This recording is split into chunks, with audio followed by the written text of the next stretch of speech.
Welcome back to all. हम लोग इस सत्र में राजस्थान के जेएलओ परीक्षा के बारे में कुछ डिस्कस करते हैं और जो भी बात हम करेंगे वो जेएलओ से ओरिएंटेड रहेगी, लेकिन वो एक जनरल ऑब्जर्वेशन भी आपका रहेगा। मतलब जनरल ऑब्जर्वेशन का मतलब कि जितनी भी परीक्षाएं होंगी हमको उस हिसाब से चलना है। दो बातें सबसे महत्वपूर्ण ध्यान रखिएगा।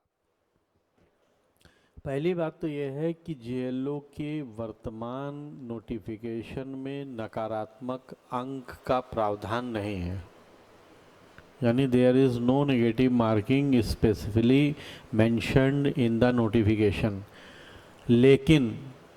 लेकिन आरपीएससी की हर परीक्षा में नेगेटिव मार्किंग होती है।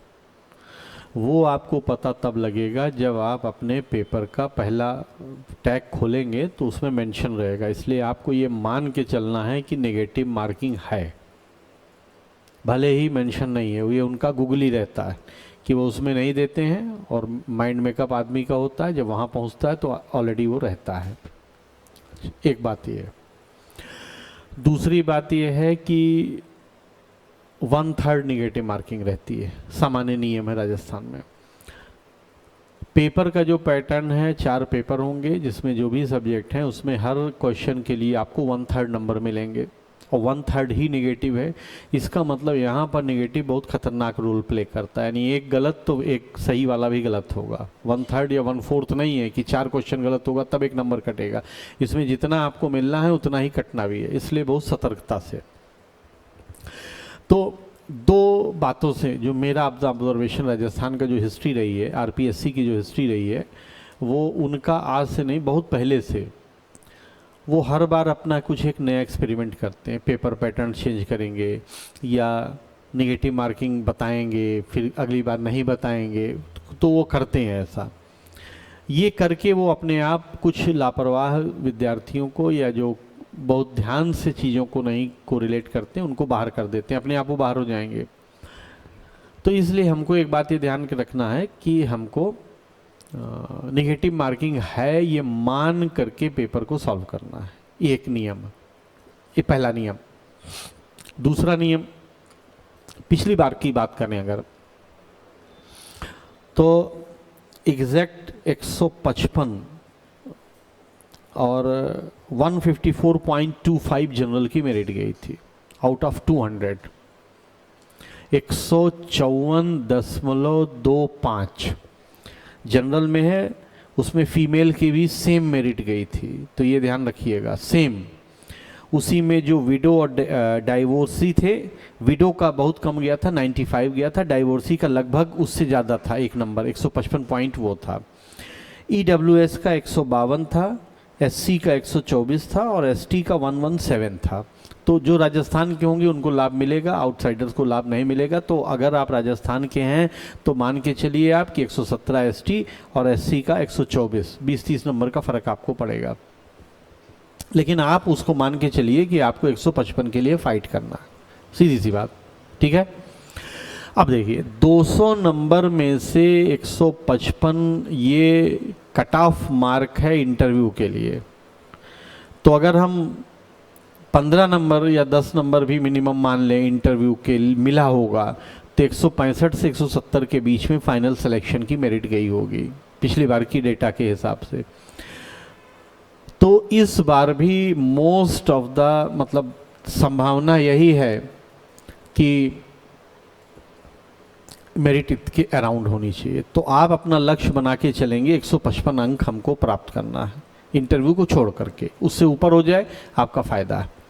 अच्छा, इसमें एक खास बात यह है कि चूंकि मुख्य परीक्षा आपकी नहीं होनी है और आपका मार्क जुड़ेगा उसमें, तो होगा ये कि अगर आप आउटस्टैंडिंग स्कोर करते हैं, मतलब अगर आपने 170 प्लस रिटर्न में ही स्कोर किया, तो आपका बहुत ज़्यादा संभावना बन जाएगा सिलेक्शन होने का।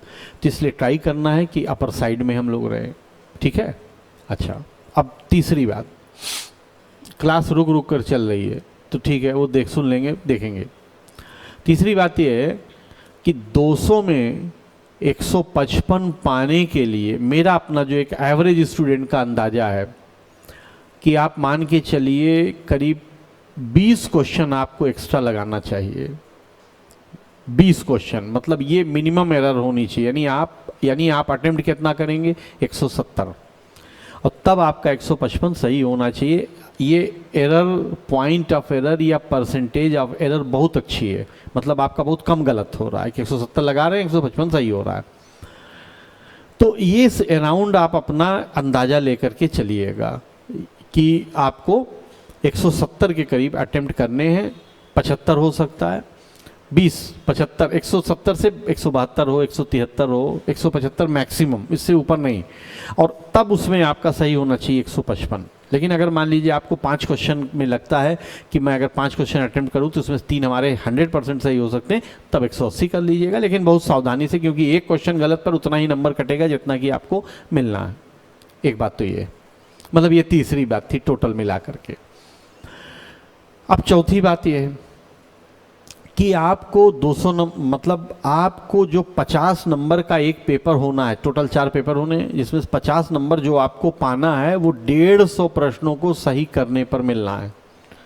तो इसलिए ये बात ध्यान रखना है, कैलकुलेशन उस हिसाब से करना होगा आपको कि हमको कितना प्रश्न सही करें तो हमको एग्जैक्टली इतना नंबर के लगभग हम जाएंगे। अच्छा, अगर मान लीजिए हम पेपर्स का डिवीज़न देखें तो इसमें जो पहला पेपर है संविधान का, वो पूरा संविधान का आता है, दूसरा वाला प्रक्रिया का आता है, तीसरा वाला 3-4 विधियां हैं उसमें, और चौथा वाला भाषा का है।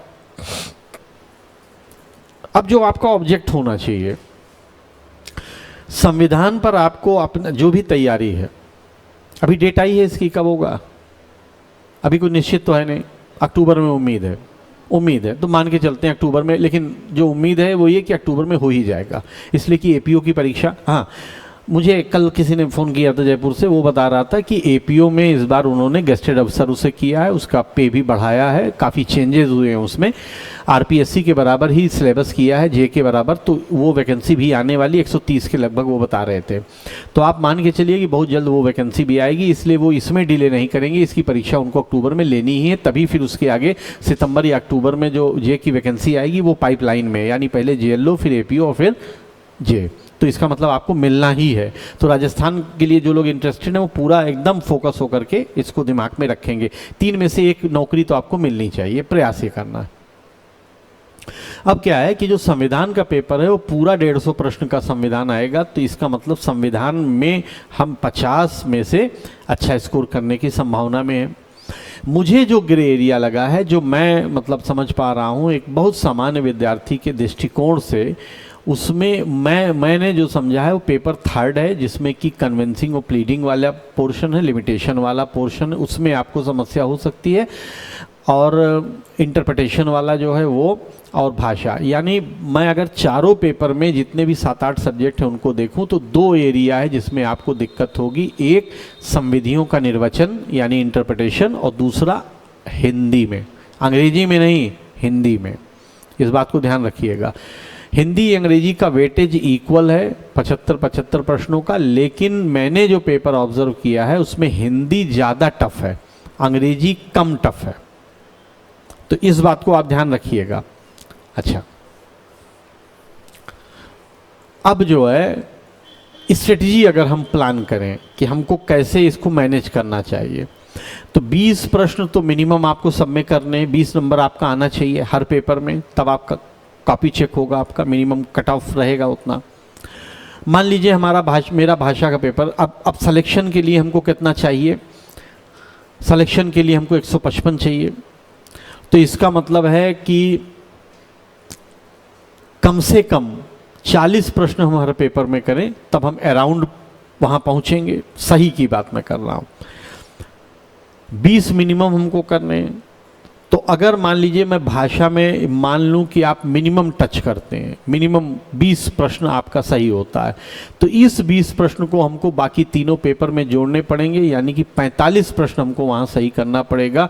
45 प्रश्न वहाँ सही करने के बाद तब मतलब 45 नंबर का सही करना पड़ेगा हर पेपर में, प्रश्न संख्या उसी हिसाब से सेट हो जाएगी। तो 45 पहले में, 45 दूसरे में, 45 तीसरे में, और तब आप 20 मिनिमम की बात मैं कर रहा हूँ। अच्छा, इसी क्रम में अगर आपकी अंग्रेजी अच्छी है या आप अंग्रेजी अच्छा तैयार कर लेते हैं, समास, संधि विच्छेद, पर्यायवाची, विलोम रट लेते हैं, तब आप मान के चलिए 20 से आप जितना प्रश्न ऊपर होते जाएंगे उतना उधर प्रेशर कम होता जाएगा। यानी अगर मान लीजिए यहाँ पर आपने 26 सही किया तो आप मानिए 6 प्रश्न आप वहाँ पर सेक्रीफाइस कर सकते हैं। ठीक है, तो उस हिसाब से मिनिमम लेके चलना है। अच्छा, चूंकि हमारे पास ग्रे एरिया भाषा का पेपर है और इंटरप्रिटेशन है, तो इसके अलावा जो बाकी पेपर हैं यानी सीपीसी, सीआरपीसी, कॉन्स्टिट्यूशन और लिमिटेशन और एविडेंस, ये 5 पेपर में आप 95% स्कोर कर सकते हैं, इसलिए कि वो सीधे बेयर एक्ट पर बेस होते हैं। और बेयर एक्ट में भी टफ नहीं पूछेंगे, यानी आपको अंदर नहीं जाएंगे वो सीधे किस धारा में क्या है अभी मैं बता दूंगा वो क्या है। तो सबसे ज़्यादा वेटेज आपको 2 चीज़ों पर देना है, एक संविधान पर और दूसरा सीपीसी और सीआरपीसी पर। 75-75 प्रश्न है। तीसरा वेटेज देना है एविडेंस पर। यानी अगर देखिए, अगर मैं अगर इसको इस तरीके से आपके लिए प्लान करूं, मान लीजिए पेपर 1 जो है कॉन्स्टिट्यूशन है, 150 प्रश्न है। पेपर 2 में प्रोसीजर वाला है, कहीं मैं गलत होऊंगा तो आप बताइएगा मुझे, यहाँ इतना है। पेपर 3 हमारे पास देखिए है एविडेंस का है, उसके अलावा इंटरप्रिटेशन है, लिमिटेशन है और ड्राफ्टिंग वाला है। तो एविडेंस मैंने नोट किया था आता है 60 लगभग, और ये आता है 20, और इंटरप्रिटेशन और ड्राफ्टिंग मिला के लगभग 70 प्रश्न आते हैं। एक मोटा मोटी 1-2 प्रश्न ऊपर नीचे यहाँ पर हो सकता है। भाषा में भी 75-75 का रेशियो रहता है, यानी 75 अंग्रेजी और 75 हिंदी में रहता है। अब देखिए ये देखिए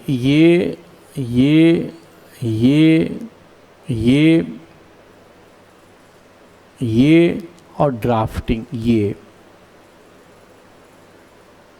और ये जो 70 प्रश्न हैं ये इनसे मिला के पूछे जाएंगे। तो अगर मैं 35-35 प्रश्न का रेशियो बनाऊं तो इसमें 20 प्रश्न, इंटरप्रिटेशन की बात मैं कर रहा हूं, 20 प्रश्न हम बहुत आसानी से कर सकते हैं।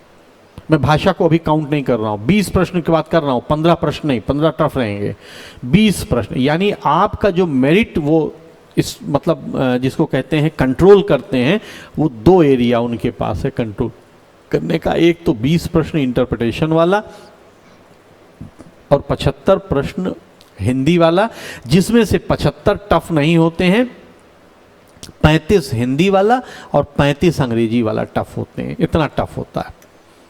40-40 प्रश्न ऐसे होते हैं कि जो अगर आप ध्यान से आपने पढ़ा है तो आप कर ले जाएंगे। ठीक है, तो अब आप ये समझ लीजिए कि 35-35 70 प्रश्न ये और 20-90 प्रश्न जो हैं वो हमारा ग्रे एरिया है। इस पर हमें सावधानी बरतनी होगी। बाकी पेपर आपके कंट्रोल में है। मतलब वो ऐसा पेपर कुछ नहीं होता है जो आपको समस्या 1% करे। 1% की बात मैं कर रहा हूँ। ठीक है, स्ट्रेटजी समझ में आ गई।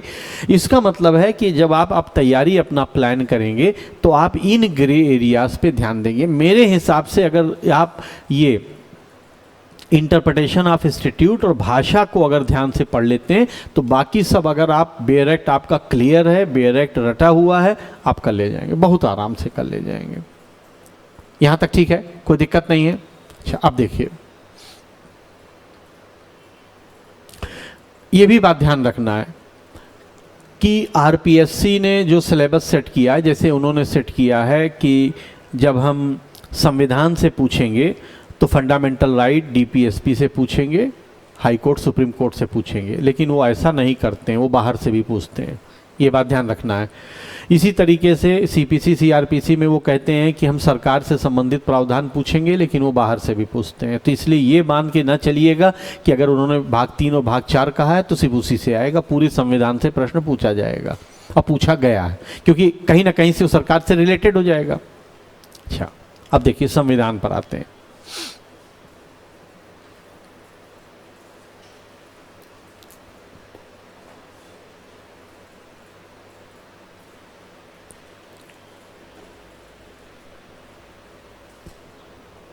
जितने मुख्य अनुच्छेद हैं, मुख्य अनुच्छेद का मतलब जो चीज संविधान के तत्वों को प्रदर्शित करती है, राष्ट्रपति, जितने भी, मैं लिख देता हूं, देखिए, जितने भी संवैधानिक प्राधिकारी हैं,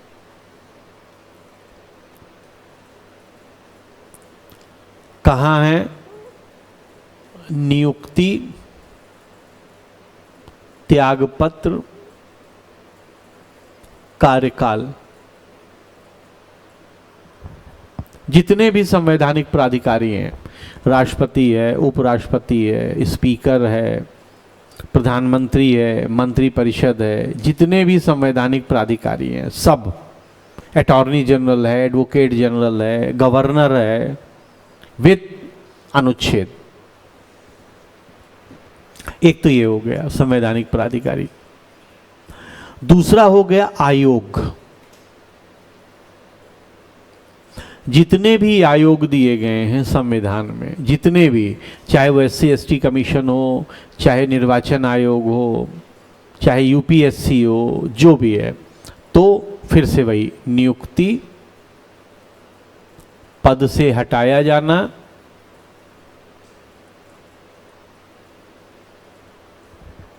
कर्तव्य। ठीक है, ये दो चीज ये हो गया, पहला ये, दूसरा ये। तीसरा, फंडामेंटल राइट, यानी अनुच्छेद 12 से लेकर के 35 तक में क्या है ये मालूम होना चाहिए। ध्यान रखना है क्या है, ये रहेगा कम से कम क्योंकि 150 प्रश्न उनको पूछना है, तो 3-4 प्रश्न जरूर रहता है हर एरिया से। एक चीज तो ये हो गया, मतलब तीसरा नंबर का चीज ये है। चौथे नंबर का चीज है अनुच्छेद 12, 14, 19, 21, 25, 29, 30 और 32 से संबंधित निदर्शकवाद, जितना भी है,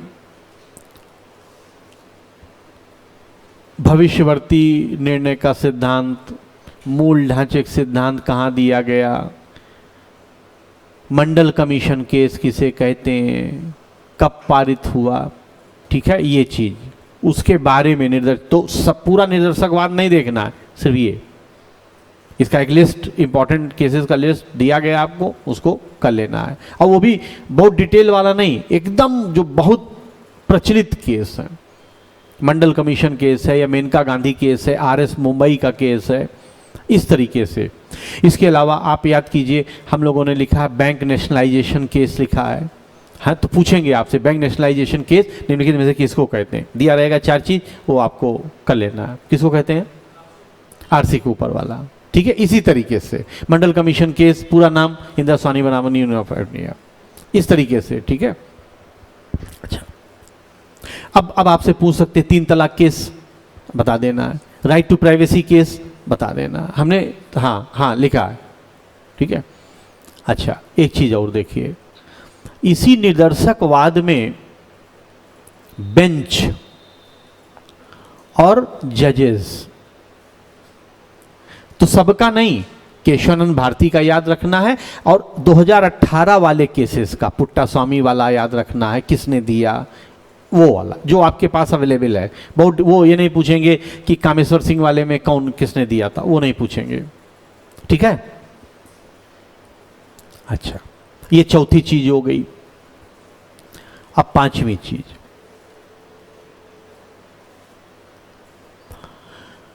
सुप्रीम कोर्ट और हाई कोर्ट के जजेस की नियुक्ति,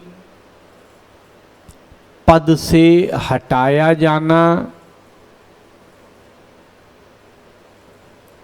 और वह परिस्थिति जिसमें नियुक्ति होती है, जैसे एडहॉक जज की नियुक्ति कब होती है, एडिशनल जज की नियुक्ति कब होगी, एक्टिंग चीफ जस्टिस की नियुक्ति कब होगी, हाई कोर्ट और सुप्रीम कोर्ट में डिफरेंट है, ये बात ध्यान रखना है। अब देखिए, प्लस निदर्शकवाद नियुक्ति से संबंधित, आप जानते हैं एसपी गुप्ता वाला है, फिर जजेस ट्रांसफर केस है, फिर वो वाला केस है जिसमें कहा गया कि न्यायिक नियुक्ति आयोग असंवैधानिक होगा, कितने जजेस की बेंच थी, सामान्य जानकारी एकदम बिल्कुल बेसिक। वो उसका कारण आपको बता देता हूँ कि जो जेएलओ आपका पोस्ट है, इसका प्रोफाइल क्या है। आपको एपीओ जो होते हैं, ठीक है, उनको आपको असिस्ट करना है, यानी मुकदमा आपको नहीं लड़ना है। जब आप सीनियर, इसी कैडर में जब सीनियर हो जाएंगे तब आप अपीयर हो सकते हैं। आपको सिर्फ डॉक्यूमेंटेशन तैयार करना रहता है। जैसे आपका सिलेक्शन जब हो जाएगा तो मेरिट के हिसाब से आपको किसी एक डिपार्टमेंट में जेएलओ बना, जैसे आपको मान लीजिए बना दिया गया बिजली विभाग में, तो आपका काम ये होगा कि उस बिजली विभाग में आपकी जहां पोस्टिंग होगी उससे संबंधित जितने भी केसेस हैं सबका ब्रीफिंग तैयार करना। जैसे मान लीजिए कल कोई केस लगा है, पूरी फाइल देखना, क्या डॉक्यूमेंट फाइल होना है, क्या उनको किस स्टेज पर लगा हुआ, एक नोट लिख करके जो भी कंसर्निंग लॉयर है वो फाइल आपको उसको पकड़ा देना है कि ये है। अगर वो आपसे ये कहता है कि आप भी मेरे साथ चलिए कोर्ट और आपको वहाँ रहना होगा, तो आपको जाना पड़ेगा, उसको असिस्ट करना होगा। कोई भी जवाब पूछेंगे तो आपको बताना है। इसलिए आपको एकदम बेसिक जानकारी होनी चाहिए बस। और इसीलिए आप देखेंगे सीपीसी सीआरपीसी में डिटेल जानकारी की जरूरत नहीं है, बेसिक ड्राफ्टिंग की जानकारी बस आपको मालूम, ताकि आपको ये भी तो मालूम हो कि कोर्ट ने कह दिया ज्वाइंटर फाइल कराइए, आपको यही नहीं मालूम ज्वाइंटर क्या होता है। इसीलिए समझिए बात। अच्छा, इसके अलावा एससी एसटी और जजेस की नियुक्ति में 5/6वां खंड जो बनेगा वो बनेगा अधिकारिता का। इनका जुरिडिक्शन आपको मालूम होना चाहिए। 132 क्या है, 134 क्या है, 227 क्या है, 226 क्या है, कितने प्रकार की रिट हैं, रिटों का में क्या होता है। जैसे बंदी प्रत्यक्षीकरण प्राइवेट व्यक्ति के खिलाफ जारी की जा सकती है कि नहीं, हाँ ना, अंशतः सही है, एकदम सिंपल सिंपल क्वेश्चन।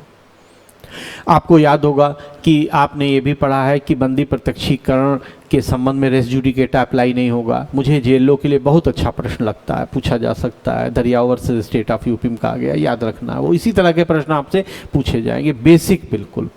तो वो अधिकारिता से संबंधित बात, जैसे अनुच्छेद 135 क्या है, 136 क्या है, एसएलपी दिया गया है, इसमें संवैधानिक पीठ में मिनिमम जजेस की संख्या होगी, सुप्रीम कोर्ट की नियम बनाने की शक्ति दी गई, 142, 143, 144, 145। सुप्रीम कोर्ट की विधि सभी राज्यों पर बाधिकारी, सभी अधिकारियों पर भारत के राज्य क्षेत्र में बाधिकारी होगी, 141, 142, 143। इसी तरीके से क्वेश्चन पैटर्न आप देखेंगे, पेपर आपके पास होगा, पिछले जो पेपर आए हैं बहुत इजी रहता है वो। ठीक है, यहाँ तक ठीक है। अच्छा, इसी में डिस्ट्रिक्ट जुडिशरी वाला जो है वो जरूर पढ़ लीजिएगा आप। हाँ, जरूर से जरूर पढ़ लीजिएगा उसको, वो पूछा जा सकता है। उसी में आगे आप देखेंगे हाई कोर्ट के बाद वो दिया गया है। ठीक है, तो अधिकारिता के बाद मैं यहां 7वां नंबर बना देता हूं, वो है अधीनस्थ न्यायालयों का या जिला न्यायालय। संविधान में ये पेपर में हम कर रहे हैं, ये बात ध्यान रखना है। ठीक है, यहां तक हो गया। अब देखिए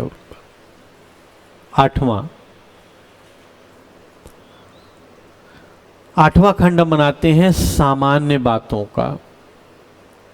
सामान्य बातों का मतलब है इनको छोड़ करके, यानी प्राधिकारी, आयोग, सुप्रीम कोर्ट, हाई कोर्ट को छोड़ करके सामान्य बातों का मतलब है प्रावधान।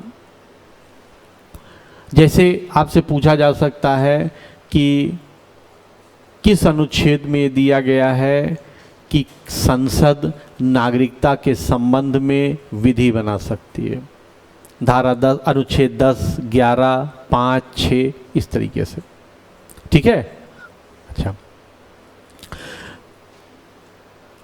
इन सब के बाद संशोधन की जो प्रक्रिया है, आपात उपबंध का जो प्रक्रिया है, ठीक है, ये सामान्य में ये सारी बातें आएंगी कि जो ऊपर हमने लिखा 7 खंड में, उनके अलावा जो मुख्य मुख्य बात पूरे संविधान में जो एक प्रबुद्ध आदमी को जानना चाहिए, जैसे परिभाषाएं किस अनुच्छेद में दी गई हैं, सीधी सी बात है ना।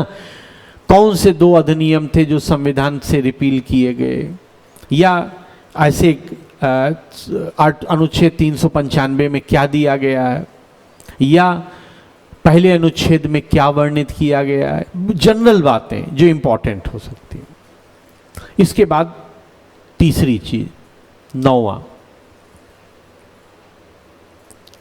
अनुसूची। किस अनुसूची में क्या है, किस यानी 12 अनुसूची में आपको मालूम होना चाहिए कि इस अनुसूची में ये है, ये है, ये है, ये है। 10वां, 7वीं अनुसूची की प्रविष्टि, मुख्य, ठीक है, जैसे टैक्स है, विदेशी संबंध है, पुलिस है, ये सब बातें।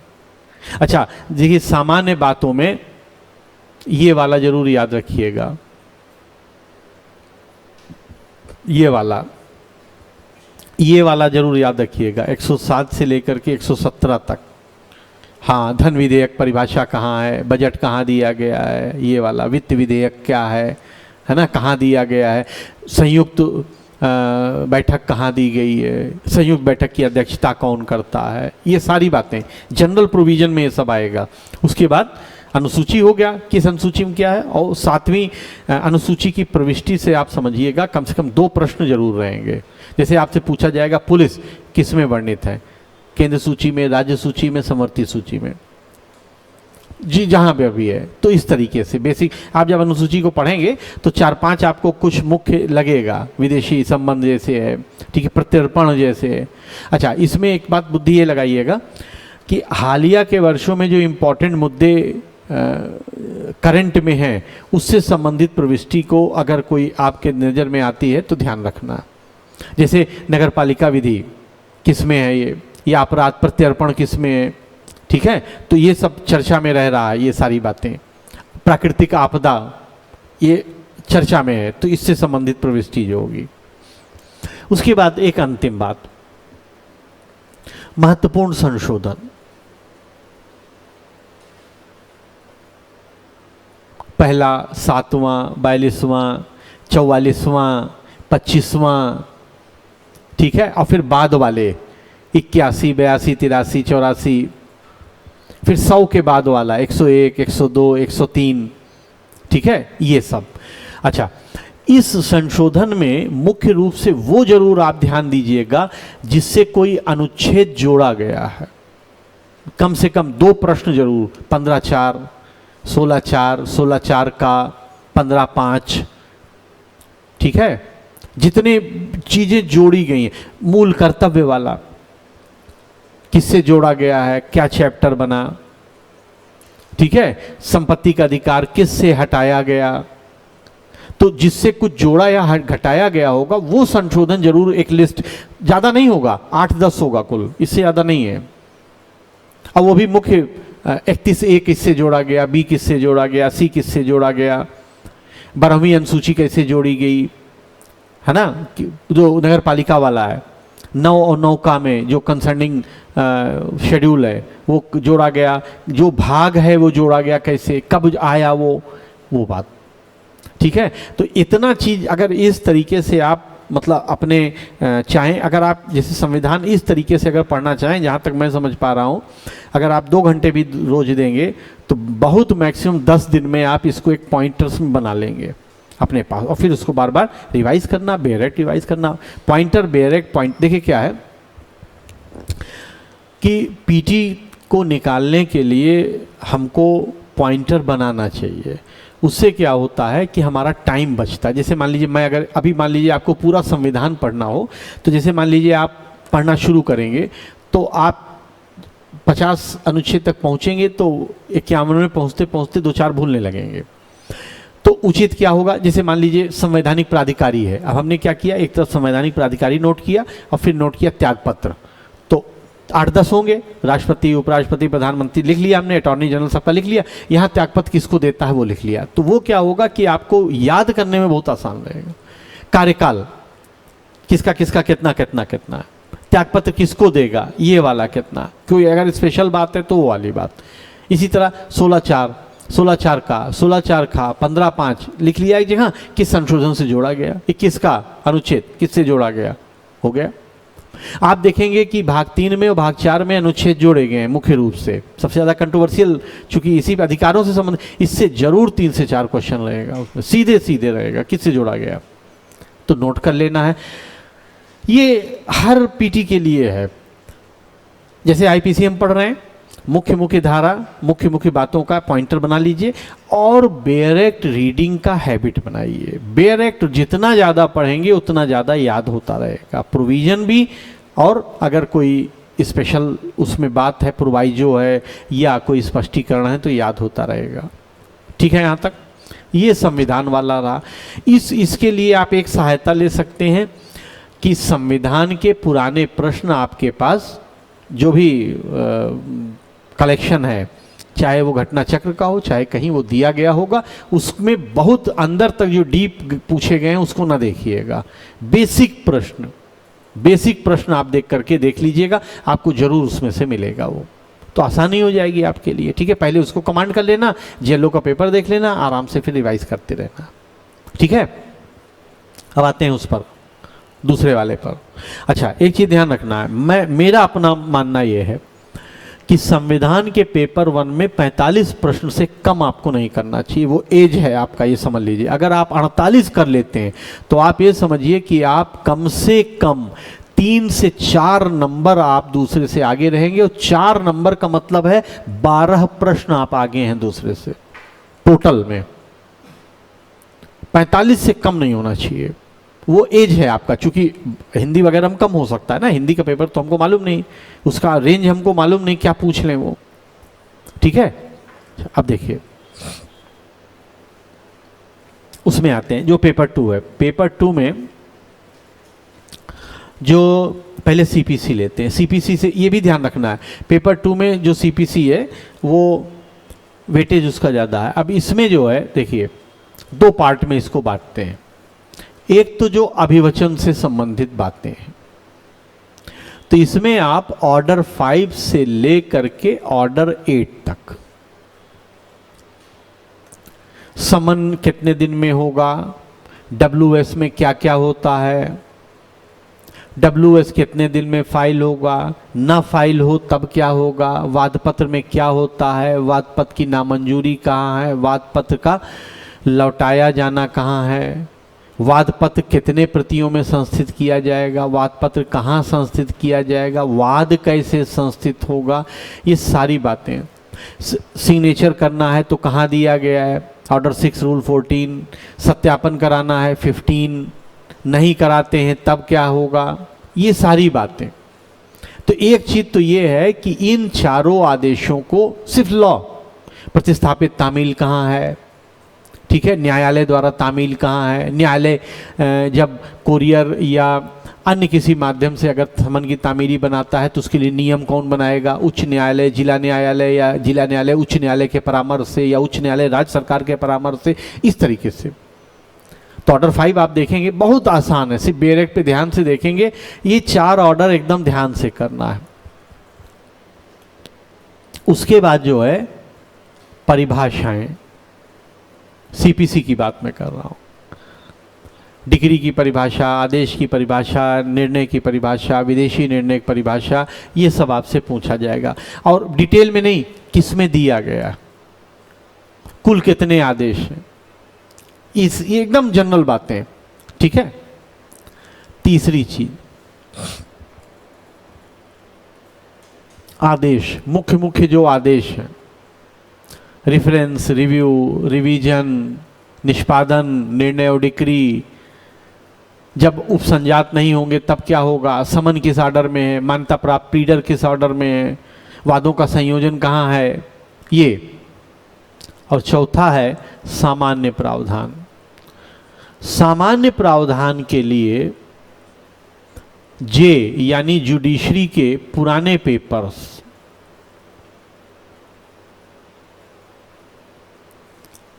ये जैसे कैविएट कहाँ है, कितने दिन कैविएट होगा, ठीक है, संशोधन डिग्रियों का संशोधन कहाँ दिया गया है, अंतर्निहित शक्ति कहाँ दी गई है। तो सामान्य प्रावधान का मतलब पूरी सीपीसी में से कुछ भी पूछ सकते हैं, लेकिन सिंपल चीज़ें, जैसे आपसे पूछेंगे पुनरीक्षण कहाँ दिया गया है, किसको अधिकारिता है, रिव्यू को अधिकारिता कहाँ दी गई है, निम्नलिखित में से कौन सा आदेश रिव्यू से संबंधित है, 4 आदेश दिया है उसमें से एक देख लेना है, इस तरीके। तो जो सामान्य प्रावधान है पुराने जुडिशरी के पेपर अगर आप लगा लेंगे इसमें, तो बहुत आराम से आपको पता लग जाएगा कि हमको क्या पढ़ना है, बेसिक बेसिक बातें सब में। अच्छा, जेएलओ के पेपर की खास बात क्या है कि इसमें कंसेप्ट नहीं पूछेंगे आपसे, पूछेंगे सिर्फ फैक्ट। तो जितना ज़्यादा आप, तो इसका मतलब आपको क्वांटिटेटिव स्टडी करना, यानी जितना ज़्यादा आप पढ़ लें, क्वालिटी नहीं पढ़ना है, डिग्री के में अंदर नहीं घुसना है ना, उसमें अपील में बस ये मालूम होना चाहिए कहाँ क्या है। अच्छा, ये भी एक परंपरा रही है अभी तक कि वो आदेश के अंदर जाके नहीं पूछते, जैसे वो आपसे ये नहीं पूछेंगे कि अपील के प्रोविजन में मामले का प्रतिप्रेषण कहाँ दिया गया, वो ये नहीं पूछेंगे, वो सीधे पूछते हैं प्रथम अपील किस आदेश में, सिंपल बात बिल्कुल, तो बता देना इस आदेश में, या आदेशों की अपील कहाँ दी गई है, निर्धन व्यक्तियों के द्वारा अपील कहाँ दी गई है, सर्वोच्च न्यायालय में अपील कहाँ दी गई है, अपीलीय न्यायालय की शक्तियाँ कहाँ दी गई, धारा 105, 106, 107, 108, 109, सामान्य बात एकदम। तो अगर जो भी इम्पोर्टेंट है सीपीसी में, और पता कैसे लगेगा, प्रश्न ये भी उठा, तो जो पुराने पेपर में पूछा गया है, जो आपके पास घटना चक्र होगा उसको देखिएगा, उसमें सीपीसी का जो फैक्चुअल प्रश्न है क्या कहाँ है वो ध्यान रख लेना, ठीक है। अच्छा, इसी क्रम में देखिए ध्यान से, ये जो हमने, ये वाला जो हमने किया है ध्यान से, ये हमारे पेपर 3 का भी पार्ट है, जो अभिवचन वाला पार्ट है ये उसमें भी पूछा जाता है। तो करते ये क्या है, इसको सीपीसी में नहीं पूछते हैं, ये वाला पूरा पोर्शन वो अभिवचन में जो आपको 75 क्वेश्चन पूछा जाएगा उसमें पूछ लेते हैं। तो ये ध्यान रखना है वहाँ पर कि ये पोर्शन वहाँ चला जाएगा, सीपीसी में भी है लेकिन पूछा वहाँ जाएगा। तो इसके अलावा सीपीसी में जो बातें हैं वो आपको ध्यान रखना। तो चूंकि पढ़ना है हमको, दोनों है, यहाँ भी वहाँ भी, तो चाहे यहाँ पूछ लें। अच्छा, इसके अलावा जो सीपीसी में है समय सीमा, ये आप नोट कर लीजिएगा। जो भी आपको लिमिटेशन दिया गया है, जैसे 148 में दिया गया है, ठीक है, कैविएट वाला दिया गया है, ऑर्डर 5 रूल 1 में दिया गया है, ऑर्डर 8 रूल 1 में दिया गया है कि 90 दिन के अंदर फाइल करेंगे, तो वो कहीं भी 7-8 दिया गया होगा, वो नोट कर लेना। वो सामयिक मुजरा का प्रावधान कहाँ है, मुजरा कहाँ है, एकदम बेसिक बात, ठीक है। वाद पत्र का लौटाए जाना कहाँ है, बेसिक बात। प्रतिवादियों के संयोजन से यदि न्यायालय को परेशानी होती है या डिले होता है तो उचित आदेश पारित किया जा सकता, कहाँ दिया गया है, एकदम बेसिक बात। ऑर्डर 1 रूल 3 या 3A या 2A जहाँ पर भी मेंशन है, एकदम बेसिक। एक्स पार्टी डिग्री, उसको वापस कैसे लेंगे, रिस्टोर कैसे कराएंगे, सेक्शन 99 सेकेंड अपील कहाँ दिया गया है, बेसिक बात। अब देखिए छठवां चीज, इसमें जो छठवीं चीज है वो है सेक्शन 79, 80 रेड विद ऑर्डर 27, यानी सरकार के विरुद्ध वाद करने की प्रक्रिया। ये अलग से 2 प्रश्न कम से कम रहेंगे। इसमें 2 माह का जो नोटिस है ना, सूचना वाला, वो, और एक और चीज़ है कि नोटिस में अगर ये चीज़ लिखी हो तो बाकी किसी फॉर्मेलिटी की आवश्यकता नहीं, वो वाली 2 चीज़। और एक जो 79 में लिखा है कि किसके नाम से वाद दायर होगा, अगर भारत सरकार के विरुद्ध तो किसके, ये 3 चीज़ पूछा जाएगा अवश्य, कम से कम 3 से 4 प्रश्न, इसको ध्यान रखना। बहुत आसान रहता है, वो बहुत आसान रहता है, ठीक है। तो इतना चीज़ सीपीसी में। अब ये ठीक यही कंसेप्ट सीआरपीसी में भी आ जाएगा। देखिए,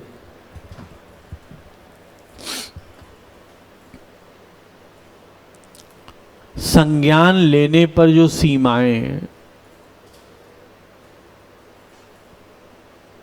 ये देखिए यहां से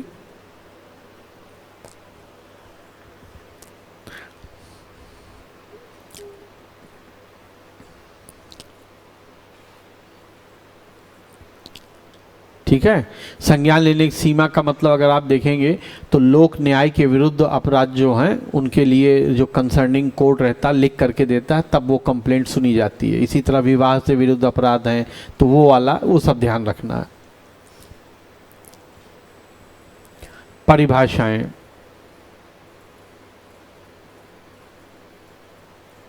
जो भी परिभाषा है, स्थानिक भार साधक आधिकारिक परिभाषा है या जो भी अपराध जितने प्रकार की हैं वो परिभाषा है, वो सारी बातें ध्यान रखना है। विचारण, जितने प्रकार के विचारण हैं, कहाँ क्या दिया है, किस चैप्टर में दिया गया है।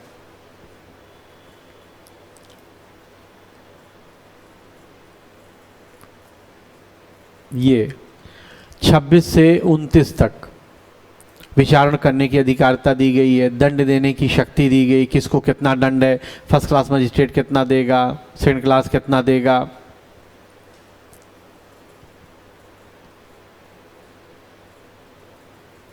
यहां तक जितने प्रकार के न्यायालय हैं, सीजीएम कहाँ दिया गया है ना, कार्यपालक मजिस्ट्रेट कहाँ दिया गया है, कोई भी पुलिस अधिकारी कब अभियोजन में भाग ले सकता है, कब अभियोजन अधिकारी बनेगा, वो वाली बात, ठीक है, वो सारी बातें। और फिर आ जाते हैं सामान्य प्रावधान।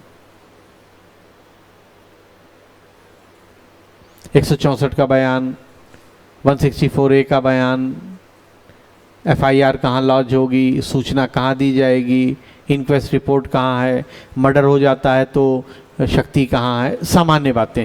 अब फिर से वही बात, ये सामान्य प्रावधान कहाँ कैसे पता लगेगा, पुराने पेपर्स जो इम्पोर्टेंट है, पुराने पेपर अगर आप लगा लेते हैं तो ये खंड सामान्य प्रावधान वाला आपका पूरा हो जाएगा, इससे बाहर नहीं आता वहां। एक और चीज नोट कर लीजिए इसमें, महत्वपूर्ण संशोधन।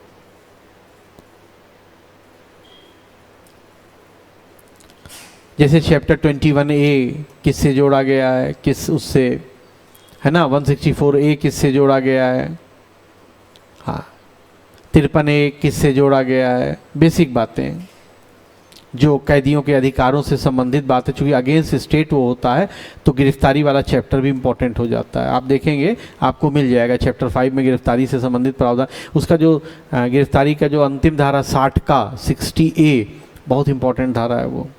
तो जितना भी एडेड धाराएं होंगी इस तरह से 60 का या 164 का या 53 का, वो देख लीजिए, हाँ उसको देख लीजिएगा क्या है वो बेसिक रूप से, है ना। अच्छा, इसमें अपनी तरफ से अगर मैं कहना चाहूँ तो सामान्य प्रावधान में महिलाओं से संबंधित जो भी प्रक्रिया दी गई होगी वहाँ पर स्पेशल, वो जरूर ध्यान रखिएगा, बच्चों और महिलाओं से संबंधित। रेप विक्टिम है तो उसका कैसे बयान लेंगे, रेप विक्टिम है तो उसकी मेडिकल कैसे कराएंगे, रेप एक्यूज्ड है तो उसका मेडिकल कैसे कराएंगे, ये सारी बातें। और बिल्कुल बेसिक बात, एकदम अंदर नहीं, एकदम अंदर नहीं जाना है। उसके अलावा देखिए, मैं एक चीज आप लोगों से पूछ रहा हूं, जरा बताइए क्या है, सीआरपीसी में ये धाराएं किससे संबंधित हैं? 91 से 97 तक दस्तावेज को के लिए समन जारी करता है ना, ये बहुत इंपॉर्टेंट, इससे प्रश्न रहेगा आपको, मैं अभी से पेपर आउट कर दे रहा हूँ। 91 और 92 से रहेगा आपसे प्रश्न। डाक तार वालों का अपवाद बनाया गया है, हाँ वो वही सब पूछा जाता है। तलाशी वारंट, हाँ हाँ, उसमें 100 भी ले सकते हैं आप, 100 वाला प्रक्रिया, लेकिन इतना कर लेंगे तो इस तरीके से वर्ग। अच्छा, इसके अलावा देखिए एक और चीज़ मुझे याद आ गई, ये भी बहुत इंपॉर्टेंट है, परिसीमा कहाँ दिया गया है?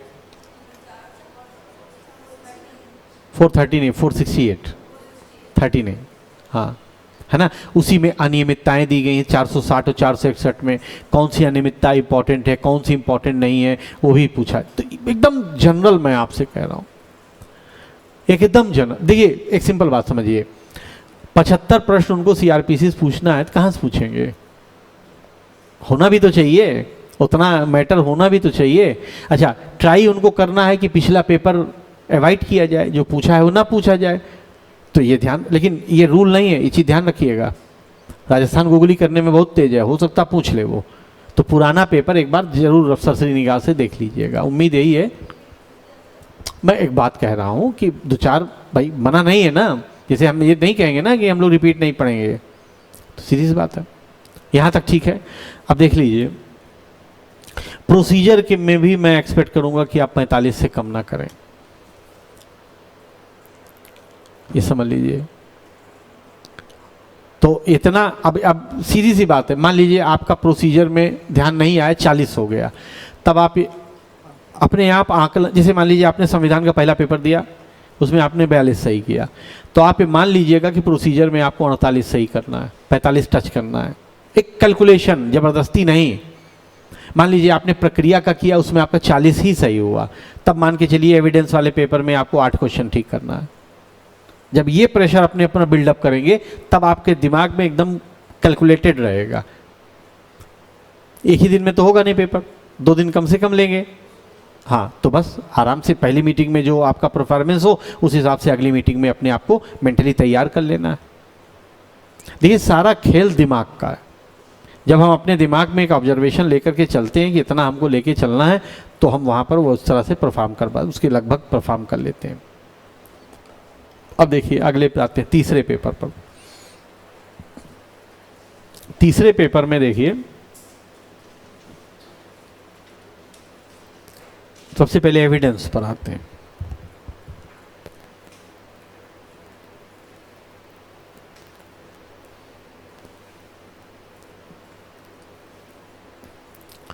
सबसे पहली बात,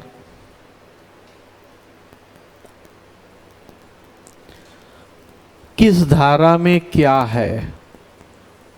एविडेंस के जो 75 प्रश्न होते हैं, उसमें से 30 इससे पूछे जाते हैं, यानी आधा भाग इसी से पूछा जाएगा, किसमें क्या है। जैसे स्मृति ताजी करना कहाँ है, पक्षद्रोही साक्षी का साक्ष्य कहाँ है, संस्वीकृति कहाँ है, पुलिस को दी गई संस्वीकृति विसंगत होगी कहाँ है, स्वीकृति की परिभाषा कहाँ है, रजिस्ट्रे कहाँ है ना, आचरण कहाँ सुसंगत होगा, जो भी है इस कहाँ है ये, तो ये लोकेट दिमाग में करना है, अपने सेट करना है इसको। दूसरी चीज वो जो पूछते हैं, इसमें जो है संविधान के बाद इसमें वो निदर्शकवाद पूछते हैं, और निदर्शकवाद में इंग्लिश लॉ, रिसेंट नहीं, पाकला नारायण स्वामी वाला, आर बनाम वेडिंग फील्ड वाला, पुराना वाला, वो तो आप कोई भी पेपर घटना चक्र जो आपके पास होगा, उसमें जो अंग्रेजी वाले केस होंगे एविडेंस के, वो यहाँ लिस्ट बना लीजिएगा, उसी में से आएगा। ठीक है। तीसरा, संशोधन। इसमें ज़्यादा संशोधन नहीं है, इलेक्ट्रॉनिक एविडेंस वाला जो संशोधन जोड़ा गया है वो सब याद रखिएगा, लेकिन चाहे 65A भी हो, चाहे आगे हो, चाहे पीछे हो, 90A हो, वो सब याद रखना है। ठीक है। परिसीमा कोई दी गई हो, कोई भी दी गई हो, 2-4 जगह दिया गया, जैसे 30 वर्ष पुराना दस्तावेज के बारे में उपधारणा, 5 वर्ष पुराना इलेक्ट्रॉनिक अभिलेख वाला उपधारणा, ये बात, हाँ बेसिक बात। 5वां खंड होता है इसकी परिभाषा से कम 2 परिभाषा आपसे पूछी जाएगी, और परिभाषा नंबर नहीं पूछा जाएगा, क्योंकि पैराग्राफ में है वो, परिभाषा क्या है ये पूछा जाएगा, ये तथ्य की परिभाषा क्या है ना, साबित हुआ, या इस तरीके से बात आपसे पूछ लिया जाएगा। तो परिभाषा को ध्यान रखना है।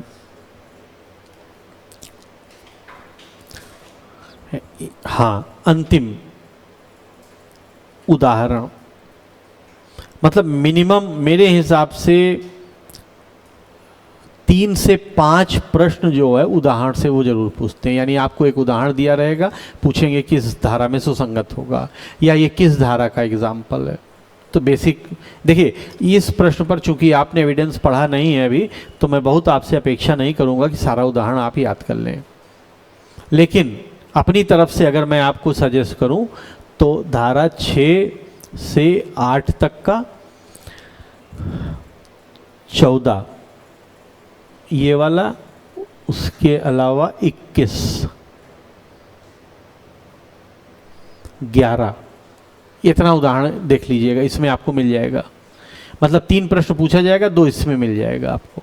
ये 6 से 7 8 का उदाहरण, 11 का उदाहरण, 14 का उदाहरण, 21 का। अच्छा, कुछ उदाहरण बहुत आसान है, जैसे का और खा का संयुक्त विचारण होता है, का खा के विरुद्ध संस्वीकृति करता है, ऐसी संस्वीकृति ग्राह्य है। धारा 30 का एग्जाम्पल है। धारा 30 याद है तो बता देंगे धारा 30 का है। तो कुछ एग्जाम्पल एकदम एग्जैक्ट हैं, सीधे हैं। जैसे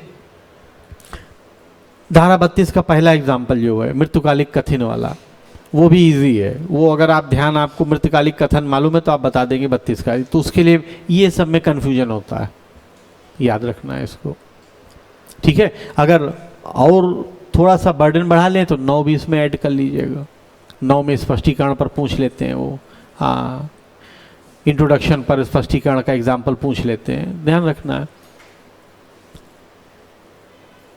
देखिए, मैं फिर से आपसे कह रहा हूं, ये छोड़ करके मैं आपसे अपेक्षा करूंगा कि बाकी सब आप कर सकते हैं, ठीक है। तो इसमें इतना आपको करना चाहिए। 2 प्रश्न मैं इसलिए छोड़ रहा हूं कि नीचे वाला उदाहरण आपको नहीं आता हो सकता है। अच्छा, अब ये चीज़ ध्यान रखना, 45 मैं एक औसत बना के कह रहा हूँ, ये नहीं कि आता हो 50 हो आप वहाँ 45 करके चले आइए, कहिए आप ही तो कह रहे थे बार बार 45 45, तो हम लोग क्या करें। तो ये चीज़ बस ध्यान रखना है कि ये मैं एक औसत विद्यार्थी के आधार पर स्ट्रेटजी प्लान कर रहा हूँ। 48 आ रहा है, बहुत अच्छा है, और आना आएगा भी, आप देखिएगा आपको पेपर में 48 49 से नीचे नहीं आता रहेगा। वो बात अलग है कि हड़बड़ाहट में गलत कर दें या उस समय कन्फ्यूज हो जाएं, वो बात अलग है, लेकिन इससे कम नहीं आएगा आपको इस 3 पेपर में। फिर से वही बता रहा हूँ, इंटरप्रिटेशन में आपको दिक्कत होगी, अभी उसका ट्रिक आपको बताएंगे क्या है। और भाषा में, भाषा चूँकि अथाह है, कुछ भी पूछ सकते हैं। मैं 50 याद करूँ, 51वां पूछ लें तो मैं नहीं कर सकता, या मैं 5, सिंपल बात है, मैं पर्यायवाची 15 20 याद करूंगा, 5 याद करूंगा, 6वां पूछ लेंगे तो मैं क्या करूंगा, नहीं कुछ कर पाऊंगा। अच्छा, सीधी सी बात है, चूंकि उनको लॉ का पेपर इजी रखना है, इसलिए वो अपना पेपर टफ करेंगे भाषा और इंटरप्रिटेशन में, ये बात ध्यान रखिएगा। अभी तक का ट्रेंड यही रहा है। तो सिंपल सी बात है, अगर मान लीजिए लॉ टफ कर देंगे तो राजस्थान वाले इसे बाहर हो जाएंगे, माइंड नहीं करना है इसको, वैसे बाहर रहेंगे। इसलिए उनको ये भी देखना है कि हमारे बच्चे भी हों, तो इसलिए ये बात ध्यान, स्ट्रेटजी इसी तरह से प्लान की जाएगी। अब देखिए, अब जो इंटरप्रिटेशन है उसमें आते हैं। देखिए, ड्राफ्टिंग और प्लीडिंग का मैंने पहले आपको बता दिया है। ड्राफ्टिंग प्लीडिंग इसी इंटरप्रिटेशन का 60-70 क्वेश्चन जो है, यानी इंटरप्रिटेशन प्लस ड्राफ्टिंग वाला जो 70 क्वेश्चन है आपका, ड्राफ्टिंग वाले में ऑर्डर 5 से लेकर के ऑर्डर 8 तक आपको ध्यान में रखना है। अच्छा, इसी ड्राफ्टिंग प्लीडिंग में ये भी बात ध्यान रखिएगा कि मोटे तौर पर सीआरपीसी का सम्मन भी आ जाता है। सम्मन कहाँ दिया गया है, कितने प्रतियों में होगा, वारंट कहाँ दिया गया है, कौन जारी करेगा, वारंट किसको निर्दिष्ट किया जाएगा, तो ये चीज़ ध्यान रखना है। समन और वारंट इसमें इंक्लूडेड हो जाएगा, ये चीज़ ध्यान रखना है ना। ठीक है, देखिए इंटरप्रिटेशन में मैंने नोट किया है, और ड्राफ्टिंग मिला के 70 प्रश्न है, तो आप मान के चलिए 35 प्रश्न इसमें रहेंगे। 35 प्रश्न में जो है सिद्धांत, इंटरप्रिटेशन के जितने सिद्धांत हैं, ठीक है, मिस्चिफ रूल है, गोल्डन रूल है, एसडीएम जनरस है ना, आप जानते हैं, बहुत आसान होता, उसका मीनिंग आपसे पूछते हैं। आपको नोट्स भेजा गया है, उसमें से वो देख लेना है। एक चीज तो ये है, एक तो ये हो जाना चाहिए आपसे, उस पर निर्देशकवाद भी पूछते हैं, जैसे मिस्चिफ रूल का निर्देशकवाद वो दिया होगा, नहीं दिया होगा आप बताइएगा, मैं उसका लिस्ट आपको खोज के दे दूंगा। दूसरी चीज आपके लिए आसान जो सबसे है, वो संवैधानिक निर्वचन पर कम से कम 5 प्रश्न पूछते हैं। और ये जानते हैं क्या है? नहीं, कॉन्स्टिट्यूशन तो है, संवैधानिक निर्वचन ये देखिए बता देता। अनुच्छेद 13, अनुच्छेद 246 और अनुच्छेद 245 और अनुच्छेद 254 में जो सिद्धांत आप पढ़ते हैं ये वही हैं। तथ्य एवं सार का सिद्धांत, संवैधानिक निर्वचन का सिद्धांत, रिपग्नेंसी का सिद्धांत। तो ये सिद्धांत क्या है, किस अनुच्छेद से रिलेटेड है, और लीडिंग केस आपने संविधान में लिखा है। 5 प्रश्न कम से कम रहेगा इससे, सीधी सी बात। ठीक है। अब देखिए तीसरी चीज, देखिए बेयर एक्ट की भाषा, इस पर भी 5 प्रश्न रहते हैं। जैसे उद्देशिका का क्या मतलब है, परांतुक का क्या मतलब है, निरसित का क्या मतलब है, व्यावृत्ति का क्या मतलब है, जो रोज हम डिस्कस करते हैं। सीधे सीधे यही रहेगा, कम से कम 3 से 4 प्रश्न। परांतुक का क्या मतलब है, ठीक है।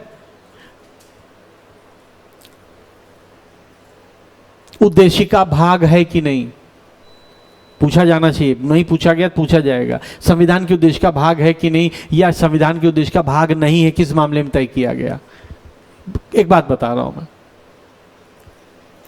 अच्छा, अब देखिए 3 चीज हो गया। 35 प्रश्न के लिए मैं आपको ये बता रहा हूं, तो 5 5 5 15 प्रश्न हो गया। उसके बाद जो है, अब ये 6 भी हो सकता है, 7 भी हो सकता है, इसमें कोई 10 भी हो सकता है, इस तरीके से। इसके बाद जो है चौथा, वो क्या पूछते हैं, मैक्सिम्स। तो इसकी सूची एक आपको, जो इंपॉर्टेंट मैक्सिम्स है वो दिया गया है आपके नोट्स में, उसको पढ़ लेना है, उसमें से आ जाएगा। ये वाला एरिया जो 35 प्रश्न है, इसमें मैं देखिए 45 तीनों पेपर में हमने किया है। मान लीजिए उसको हम 43 भी मान लें तो 7 प्रश्न वहां, 10वां 17 प्रश्न। इस 35 में 17 प्रश्न आप सेक्रीफाइस कर सकते हैं। वहां जो 45 से ऊपर जितना आप जाएंगे उतना यहां पर आप सेक्रीफाइस कर लीजिएगा। मान लीजिए आपने 48 किया, तो मान लीजिएगा कि भाषा में 3 प्रश्न आप छोड़ सकते हैं। और 3 प्रश्न का मतलब आप समझ रहे कितना, 3 नंबर 9 प्रश्न। जैसे आपने 48 सही किया उसमें, तो 3 प्रश्न सही किया, 3 प्रश्न का मतलब 9, 3 नंबर सही किया, 9 प्रश्न हुआ। इसका मतलब ड्राफ्टिंग और भाषा मिला करके आप 9 प्रश्न छोड़ सकते हैं या गलत कर सकते हैं, अंदाजा लगा सकते हैं उसका। लेकिन अंदाजा लगाने का मतलब होगा फिर वो 3 प्रश्न आपका 0 हो जाएगा, ये भी बात ध्यान रखिएगा।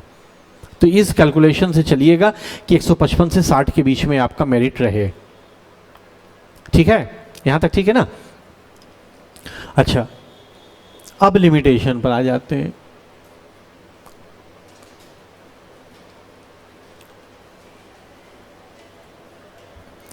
डिफिनीशन, जितनी डिफिनीशन है याद होना चाहिए इसमें, चाहे वो वादी का है, चाहे टॉर्ट का है, चाहे परसीमा का है, चाहे जो है।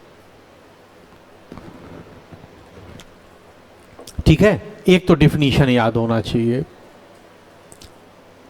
दूसरा, सेक्शन 3 से 15 तक मैंने जो ऑब्जर्व किया है, 20 प्रश्न में जो पूछे जाते हैं उसमें से 10 प्रश्न इनसे ही पूछे गए, बाकी सब डिफिनीशन से पूछे गए। और तीसरा है अनुसूची से, यानी वो परिसीमा काल पूछते हैं। जैसे आपसे पूछे तो देखिए बुद्धि क्या लगाना है, लिमिटेशन की अनुसूची में जितने मुख्य वाद हैं और आवेदन हैं बस उसका नोट कर लेना है। जैसे संविदा के विनिर्दिष्ट पालन का वाद, किराएदार से बेदखली का वाद, बकाया धन के वसूली का वाद, जो बिल्कुल मेन सिविल डिस्प्यूट्स होते हैं। ठीक है, इसी में एक वो भी याद रखना है कि अगर कोई परिसीमा ना दी गई हो तब सूट कितना होगा, तब परिसीमा कितना होगा, 3 साल होती है, लास्ट में सबसे दिया गया है। ठीक है, ये भी आपसे पूछा जा सकता है कि अनुसूची में सबसे पहले परिसीमा किसकी दी गई है, वाद की कि आवेदन की कि अपील की।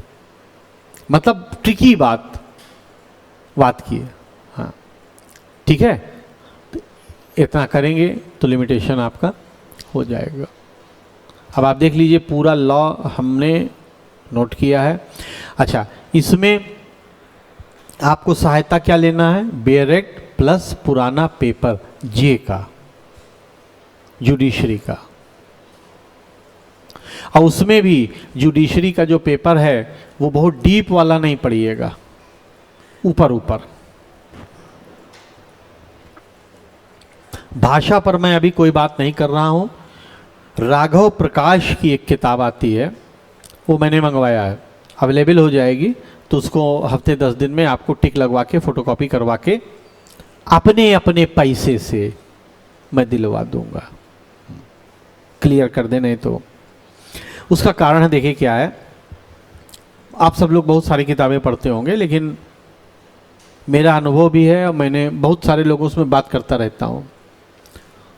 तो राघव प्रकाश क्या हैं, वो पेपर सेटर रहे हैं आरपीएससी में, और हिंदी का पेपर उन्होंने बहुत दिन तक सेट किया है, बहुत दिन तक, मतलब बहुत लंबे समय तक। उसके बाद वो एडवाइजरी कमेटी में भी रहे हैं, पेपर सेटर भी रहे हैं, कॉपी भी चेक करने में रहे। तो उन्होंने जब अपनी किताब लिखी है तो पूरा आरपीएससी के पैटर्न पर ही लिखी है। तो अब ये मैं अनऑफिशियली बोल रहा हूँ, मैं ऑफिशियली नहीं बोल रहा हूँ, अनऑफिशियली ये इनपुट है कि पेपर जो बनता है ये मोस्ट प्रोबेबली उसी में से बनता है। तो वो किताब अगर हमारे पास आ जाए तो हम लोग उसमें से अपने बुद्धि लगा के लोकेट कर लेंगे कि इस बार इसकी संभावना है, तो उसको कर लिया जाएगा। अच्छा, फिर से वही बात कि भाषा के पेपर में मिनिमम 20 का प्रयास कीजिएगा आप, ऊपर बढ़ जाए कृपा है उसकी। 20 अधिक, अगर मान लीजिए भाषा आपकी बहुत अच्छी, 40 आप कर लिए, बहुत अच्छा, उसके लिए मना नहीं है, वो काटेगा नहीं और ना अपच होगा क्यों, तो उल्टी होने लगे, अरे बहुत ज़्यादा हो गया नंबर, छोड़ो। ये चीज़ ध्यान रखना है, ट्राई करेंगे उसको। अब इस हिसाब से अपना मेहनत करते हैं, बेयर एक्ट कमांड कीजिए। ये देखिए जेएलओ, मैं इसलिए आपसे सीरियसली देने के लिए कह रहा हूँ कि जेएलओ की प्रिपरेशन आपका आने वाली परीक्षाओं का ग्राउंड बना देगी, आपको फैक्ट रट जाएगा सब, चाहे भले ही मालूम ना हो। मुझे नहीं मालूम है रजिस्ट्री किसे कहते हैं, लेकिन मुझे मालूम धारा 6 दिया गया, और इसके इतना एग्जाम्पल है। इतना अगर आप कर ले गए तो आगामी जो परीक्षा होगी, चाहे राजस्थान की, यूपी की या झारखंड, किसी की भी, उसमें जो कंसेप्ट है वो हम बिल्ड कर लेंगे। आईपीसी पढ़ रहे हैं, देखिए बिल्ड होना शुरू हो जाएगा। यहाँ 10 दिन पढ़ेंगे, दिमाग में एकदम आईपीसी सेट हो जाएगी, फिर आपको सिर्फ प्रैक्टिस करना उसका, ठीक है ना। अच्छा, अब अंतिम बात, मान लीजिए आपने पहला किया, पहले में साफ हो गए 20, तब उसके बाद क्या करना है, दूसरे में प्रयास करना है, 50 में 50 करें, उसमें भी साफ हो गए, शाम होते होते पता लग जाए, बस तीसरे में भगवान का नाम लेना, 50 में 50 जो मन हो। अगर लह गया तो पार है, नहीं तो पैसे बाहर। ये थ्योरी लेकिन तब अप्लाई करना है जब, हाँ, पहले 2 पेपर में गड़बड़ा जाए मामला, तब।